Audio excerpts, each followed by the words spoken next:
Our next speaker is Hanne Andersen. She's a philosopher of science and the head of department at the Department of Science Education at Copenhagen University.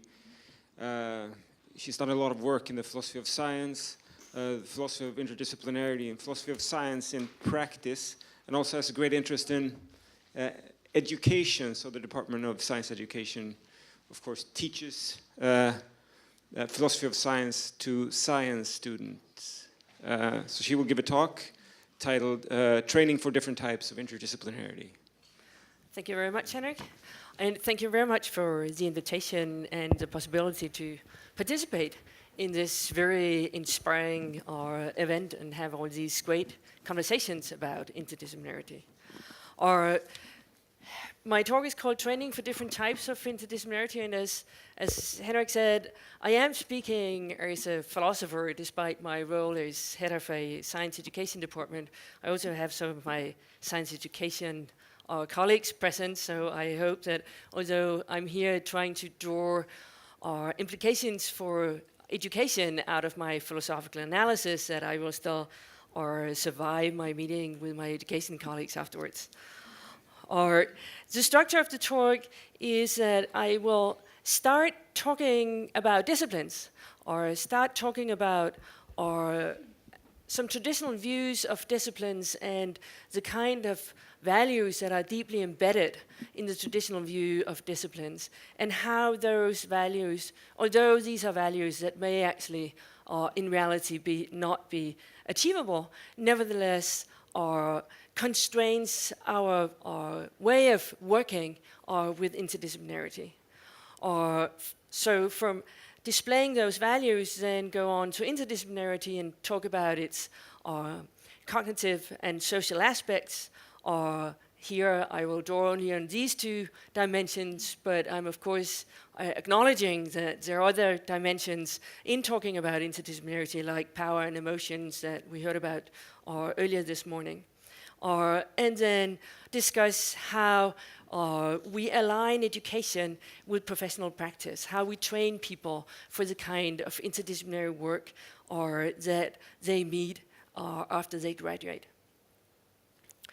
So I will start by looking at contemporary science and how our disciplines and interdisciplinarity works out in contemporary science. Over the last several decades, there's no doubt that science has become much more collaborative. Here from a paper published in Science in 2007, that shows the prevalence of teamwork in science and how that has grown within the last 50 years, especially showing how in science and engineering, by far the most publications today are collaborative publications.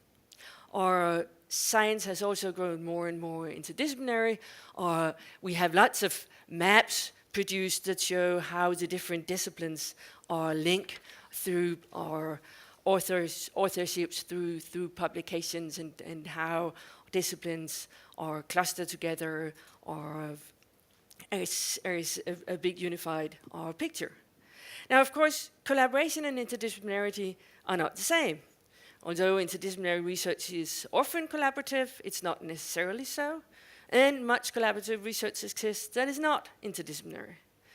Yet in the following, what I shall argue is that much of the challenges we have with respect to interdisciplinary education derives from a lack of appreciation of how the two very often interact. So I'll start by presenting a two-dimensional spectrum of research activities from the disciplinary to the interdisciplinary, which I'll understand as, the disciplinary as cognitively convergent activities and the interdisciplinary as cognitively divergent activities.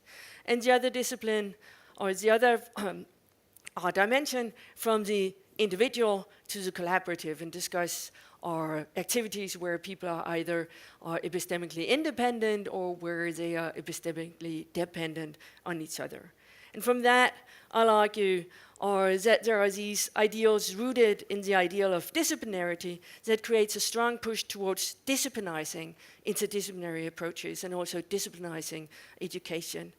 And from there, I'll or discuss that when we create interdisciplinary education, we often do so in a way that's not necessarily aligned with how interdisciplinarity is actually carried out. So, the closer look on disciplines. The way in which disciplines have traditionally been described has been as monoliths or silos, as some critics prefer to call it, where there is a very close bipartite relation between the cognitive resources employed and the community of scientists employing them. On these traditional accounts, offered by philosophers of science like Kuhn and others, are working half a century ago and therefore also working from a different picture of science than what we think we see today, or scientists from a given discipline have been through substantially or the same kind of training and have required very similar cognitive resources, in Kuhnian terminology, a paradigm or disciplinary matrix, or the symbolic generalizations, or your expectations to what exists in nature, or the values for what is good science, or the exemplars of problems to solve and or for ways to solve them. Mastery of this disciplinary matrix provides practitioners in the field with the ability to recognize, define, and creatively solve new research problems, and in this way contribute to the field's development. And by drawing on this disciplinary matrix that they all share, each of the practitioners in the specialty can be seen as an epistemically autonomous agent, or they're all equally capable of recognizing new research questions, or in principle are equally capable, or of recognizing new research questions and or assessing what to accept as solutions. In that sense, you can say that there are tokens of a type of similar community members that are working on tokens of the type of similar problems. And on that view, individual or scientists within a discipline they are epistemically autonomous agents, they have the same expertise, they don't need to defer to each other, but are individually fully accountable for their contributions, and they also have the same ability to detect shortcomings of proposed solutions, and together as a community they can provide this kind of organized critical scrutiny of new results before they are accepted that we value very highly.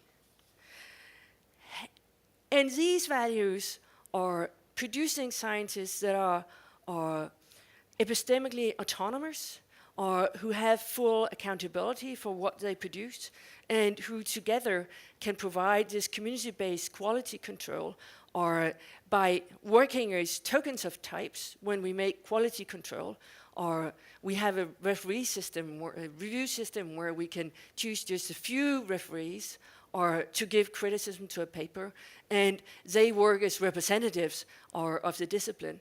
Or these values are that we have the epistemic autonomy, that we have the individual accountability, and that we have this easily accessible community-based quality control is part of what I'll refer to as the disciplinary legend. Because these are values that may not even be fulfilled in traditional monodisciplinary settings, or also people working in a discipline will have to defer to the expertise of others, or for example, the whole history going before them. There's a lot of deference and dependence going on within disciplines, but it still provides this ideal of epistemic independence, of individual accountability, and community-based quality control. That's what makes disciplines so appealing. And I think that's also one of the reasons why there is this tendency to disciplinize interdisciplinary research and to disciplinize interdisciplinary education by having the next generation trained to master all the cognitive resources involved in some interdisciplinary field to become what I've in a previous publication called the omniscient genius.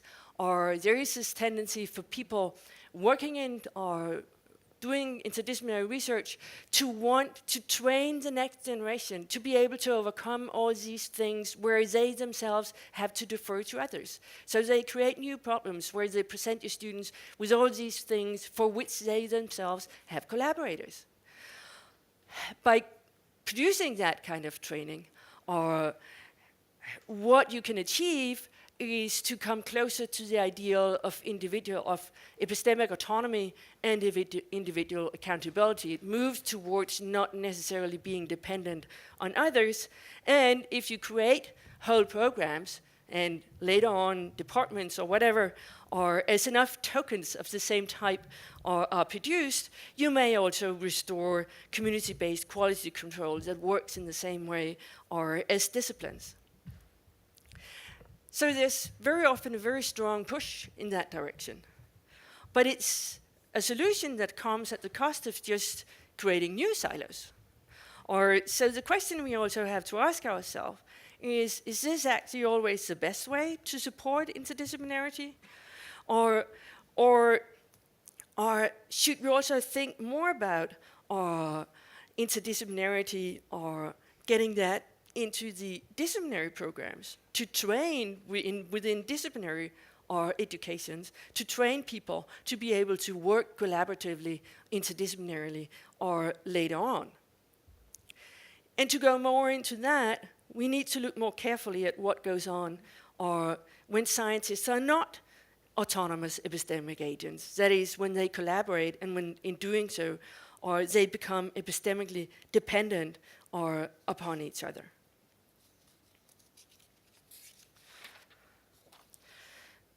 So collaborative research contrasts to the legends of both disciplinarity and what I've called the omniscient genius, or in that they both focus on epistemic dependence. I'll here only talk about the upper quadrant in the interdisciplinary setting, where we also work with cognitive divergence, and not speak about the disciplinary division of labor, which that's of course also an important kind of activity going on in contemporary science. Scientists collaborate in order to do more better work than they could have performed individually by dividing labor among them. Collaborative activities therefore imply epistemic dependence among collaborators, and especially for interdisciplinary division of labor between scientists from different disciplines who collaborate in order to combine different cognitive resources that are distributed among them and which they do not all possess individually.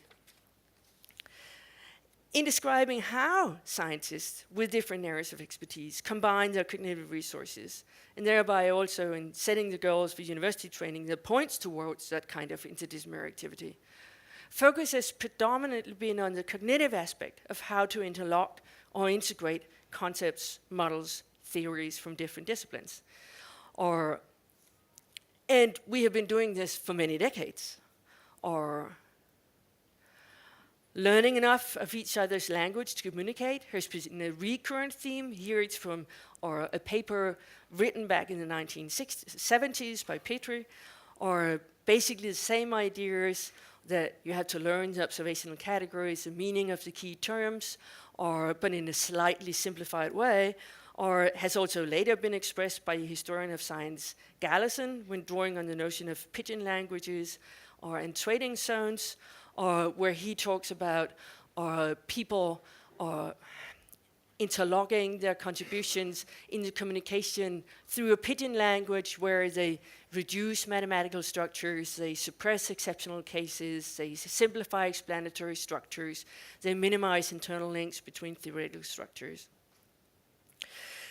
And although this interlocking has been an important issue for many years, I think we still have a lot of programs who really don't succeed in this, or different disciplinary courses do not specifically address this trading zone, or the pitching language, or the boundary objects, or that other people from science studies have talked about, those objects that are in the overlapping zone, objects that are plastic enough to adapt to local needs at the same time that can be identified from both sides. Those are things that are rarely pointed out specifically, or in a lot of programs you may have courses in different disciplines, but not necessarily point to where it is that they actually combine and how it is that you translate from one setting to another. Or there may be no clear decisions on which areas for which it suffices for students to learn Pidgin, and in which areas they need to be fully fluent. Or it's not a rare situation in such programs that students fear, and sometimes with good reasons, that they become jacks of all trades, but masters of none. Or to draw on some anecdotal evidence from my own experience being involved with a program of public health and a program of nanoscience. In the program of public health, I was involved when the program was created, or it was created by people from social medicine, epidemiology, and health economics, who all expected that they would now academically reproduce themselves. And during the first year or two, they suddenly realized that they couldn't all three groups reproduce themselves in one education. So there was this kind of power battle going on, which discipline is actually the most important here. And they were forced to take these decisions. What is it that students need to or become fully fluent in? And which are the disciplines where it actually suffices to learn this Pidgin language in order to be able to communicate with people from the other disciplines when you go into interdisciplinary projects. So that is one issue that we need to address much more explicitly when we create our new education. Or another aspect that we also need to address, this is something that has been discussed for decades, so this is something that a lot of people actually know. At the same time, it does not always happen, so we need to keep discussing it. But the social interaction is something that we do not speak very much about, and where I think we really need to take much more care. The social aspects of interdisciplinary collaboration, or this necessity of epistemic dependence, or when people from different areas of expertise collaborate and need to combine their knowledge, or they can do that in different ways. This is from a classic paper by Rossini and Porter, and I think that also dates back to the 70s or maybe the 80s. Where they have tried to categorize from studies of interdisciplinary projects the way in which researchers collaborate, or there's common group learning, or where people are collaborating across disciplinary boundaries, or have intensive group interaction, or learn from each other, and in the end all get the same level of expertise in all the involved fields. Or there is the modeling, or where some individuals create a model that can later be passed on to others, or who use it or contribute information to put into the model or to establish new findings. There's negotiation among experts, or where people with different areas of expertise have communication pairwise, but not in the entire group, or so that they exchange information and in the end get a better informed and interrelated analysis, but without having this common group knowledge and getting to the level where they all have the same level of expertise. And there's the integration by leader, where you have pairwise interaction, but always towards a central person who integrates the whole thing. Or when we look at education, in undergraduate education and in graduate training, we primarily see something that resembles group learning. At the same time, when we look at research, there is rarely time for group learning. In research, integration by leader is also rarely possible. In research, much interdisciplinary research is carried out as on negotiation among experts. But when we look at training programs, that is very rarely the case.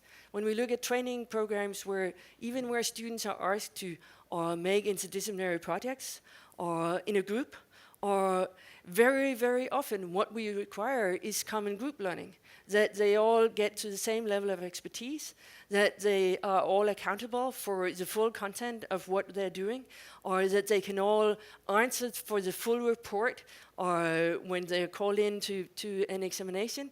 But the negotiation among experts, the integration by leader, is very rarely forms that we see in education. That means that we train them in ways that are different from what is asked from them when they graduate and either go into research or go into the labor market, where it's also more predominantly negotiation among experts and integration by leader that we see. So, summing up, I'll not come with a solution, but instead pose a question for further discussion. Can we find ways to train negotiation among experts? Or can we find ways to train integration by leader? And when are the students ready? Or negotiation among experts? That seems to imply some kind of expertise. So can we do that early on in a program? Or can we do that only later? Or when people have acquired some sense of expertise? That's at least a view that I hear among some colleagues. Or these are things that I think we need to start discussing much more transparently when creating interdisciplinary education. Thank you.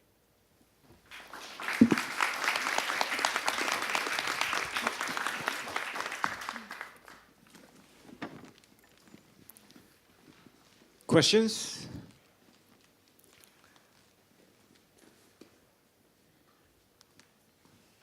Michael?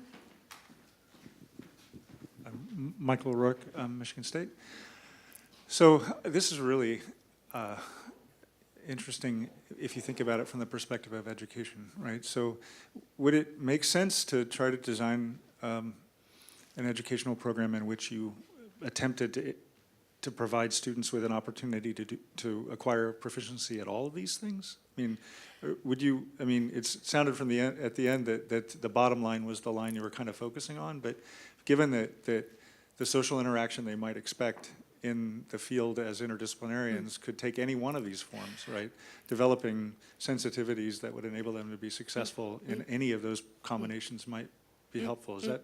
Yeah, I think it would be very useful if we actually work deliberately on bringing students through these different kinds of interacting or through their education. And it may be that some kind of interactions work best or early on in the program, others they need more expertise and more maturity, whatever, but that we start thinking it through. And I mean, to add some of the anecdotal evidence from my prior experiences in this public health program, I was part of, the students actually did a lot of project work in groups where they were also supposed to integrate different courses that they had each year, it was, for the faculty involved, this was extremely challenging. And one of the ways in which we could see it was that then in the end, when the students were asked to defend their projects, none of the faculty members had developed this trust to their colleagues from the other disciplines that they dared leave it to them. So we had all these oral examinations of projects where there were more supervisors than there were students, because each discipline wanted to be in the room to make sure that this was presented correctly. And at the same time, there is all this talk about how the public health identity is going to grow out of the student projects. I remember I spent years being furious about that utterance, because I felt if we cannot develop that among the faculty, how can we ask that to be developed from the students? That's just very, very often what happens. So I think this common group knowledge, that's what we see all the time, and that's also what we see in a lot of requirements about how that kind of work is to be assessed, etc. But working much more explicitly on what would this actually be? Could we, at a university, make elements such as having projects where students from different programs come together and actually make a project together, or where they each come in with with their own expertise, but it's not expected that the philosopher learn a lot of physics and the physicists learn a lot of philosophy, but that they actually have this genuine exchange that is also what will be asked for them once they graduate and get into real life situations.